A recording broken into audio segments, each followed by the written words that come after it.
सभी को मेरा प्रणाम। कि बोलना सभी को आता है, कि बोलना सभी को आता है।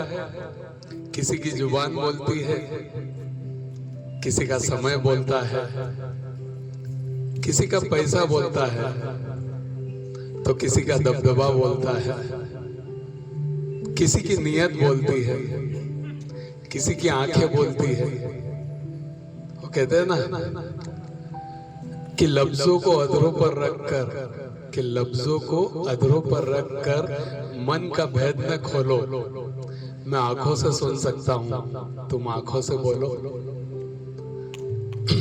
पर अंत में एक चीज ही बोलती है इंसान की, इतनी चीजों के बाद भी, और वो क्या है? अंत में क्या बोलता है आदमी का? अंत में आदमी का केवल कर्म बोलता है। एक बहुत छोटी सी कहानी। एक डॉगी होता है, उसके गले में एक टोकरी टंगी होती है, और उस टंगी हुई टोकरी के साथ वो एक मॉल में प्रवेश करता है। बड़े से मॉल में जाता है। वहां का मालिक देखता है कि टोकरी, डॉगी का नाम लिया और डॉगी आ गया है, तो टोकरी के अंदर एक चिट्ठी रखी होती है जिसमें सामान की लिस्ट होती है। मालिक वो सारा सामान उस टोकरी में डालता है, पैसे लेता है, बिल डाल देता है। कुत्ता, वो डॉगी वहां से वो सामान लेके बाहर निकलता है। ये सब बातें एक कस्टमर वहां देख रहा होता है कि कितना समझदार डॉगी है।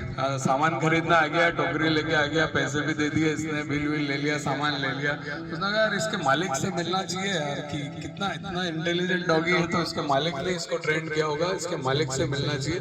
वो उस डॉगी का पीछा करता है। डॉगी मॉल से बाहर निकलता है, बस स्टॉप पर जाता है, बस का इंतजार करता है। बस आती है, उसमें चढ़ जाता है। कंडक्टर, वो भी जो व्यक्ति उसका पीछा कर रहा होता है, वो भी चढ़ जाता है। कंडक्टर वो उसके टोकरी में से पैसे लेता है, उसको टिकट दे देता है। अगला बस स्टॉप आता है जहाँ भी उस कुत्ते को उतरना होता है, वहाँ वो उतर जाता है। वो व्यक्ति भी जो उसका पीछा कर रहा है वो भी उतर जाता है। कुत्ता अपने घर पहुंचता है, घंटी बजाता है, घंटी बजाता है, उसका मालिक बाहर आता है और आते से उस कुत्ते की पिटाई शुरू कर देता है। पिटाई शुरू, तो वो जो पीछा करते हुए व्यक्ति आता है, वो आके रोकता है कि क्या कर रहे हो, कितना इंटेलिजेंट, कितना होशियार डॉगी है आपका, कितना काम करके आ रहा है और आप उसको मार रहे हो, इसकी पिटाई कर रहे हो। बोले इतना ही होशियार होता ना तो घर की चाबी लेके जाता है, मेरे को डिस्टर्ब नहीं करता, मैं सो रहा था। तो इस कहानी का सार ये है कि लोगों की उम्मीदें आपसे कभी कम नहीं होगी दुनिया में। भले आप कितने कुछ भी कर जाओ, आपकी उम्मीदें कम नहीं। इसलिए इस कहानी से हमें यही शिक्षा मिलती है कि अपने में जियो, अपनी खुशी के लिए जियो और खुश रहो। बस इस कहानी का एक छोटा सा सार यही था, एक छोटी सी कहानी थी आज। और हम अगले प्रयोग में ही प्रवेश करेंगे। आप बोले तो छोटा भजन करें, बोलिए।